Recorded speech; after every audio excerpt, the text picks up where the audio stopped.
going to tell you a story about a fairly average day in my life. It may not seem like it to you, but trust me, it is. My alarm blares at 9 a.m. on a Saturday morning, and normally I don't like getting up early on Saturdays either way, but today more so because my mother was going to take me to visit a man we had been visiting for a few years at a place called Silverado Care Facility.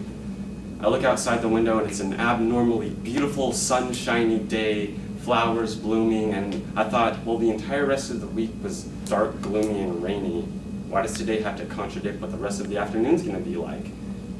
So I begrudgingly get out of bed and take my shower, eat breakfast. We head out the door and take that half an hour ride to Silverado. And the entire time my mom's prepping me for the day, telling me what the day is going to be like, and it never usually helps. So I turn on the music and, of course, Walking on Sunshine plays. And I thought, cool, more contradictions to what the rest of the afternoon's gonna be like. We get there and Silverado is this big, beautiful, pristine white building on the outside and on the inside.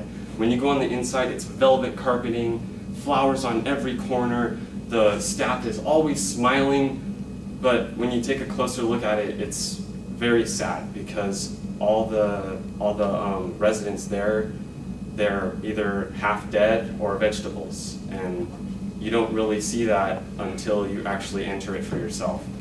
So we're walking to the man's room and we pass by a room that was initially filled with heart monitors, oxygen tanks, and breathing apparatuses, and it was now empty.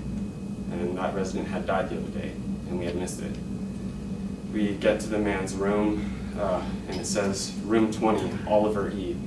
And we see him there lying with his eyes glassy and dead, and we walk up to him and say, Oliver, it's us. Do you remember? And he slowly turns his head, blinks a few times as if to try and remember who we are, and he gives a little grunt to let us know that he does recognize us. And we talk to him for a bit, for about an hour and a half, with various nurses coming in. Mr. Oliver, it's time for your medicine. Oliver, it's time to change your diaper, sir. Oliver, it's time for lunch. So we lift his limp body and we place it in a wheelchair, roll him out to lunch. They serve him his pureed food because he can't swallow properly, and the nurses usually say that that's a sign that their life is slowly coming to an end. And the whole time I was thinking, like, this dude used to have a life. He used to be a chemical engineer before his bastard company overworked him and basically overexposed him to chemicals, giving him cancer. The radiation and chemotherapy destroyed his brain matter, and over a course of about 9 or 10 years, he developed dementia. And the whole time that we had been feeding him, I just zoned out. I was thinking about this, and my body just moved on its own. I had rolled him into his room. I had sat down on the opposite bed, which was empty, and he was about 6 feet away, and all I could do was stare at him and think, like, this is just so sad. Like, how could something like this happen to such a good man? And I just continued to zone out. Seconds turned into minutes, minutes turned into about 2 hours, until my mom tapped me on the shoulder, leaned down and said, Cameron, it's time to go. Tell your dad goodbye.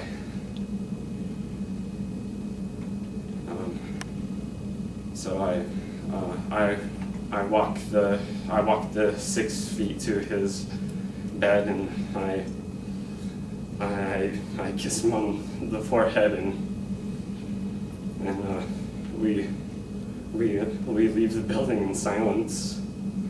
And I just thought the entire time on the ride home, like, well, what a waste of a beautiful day. Thank you.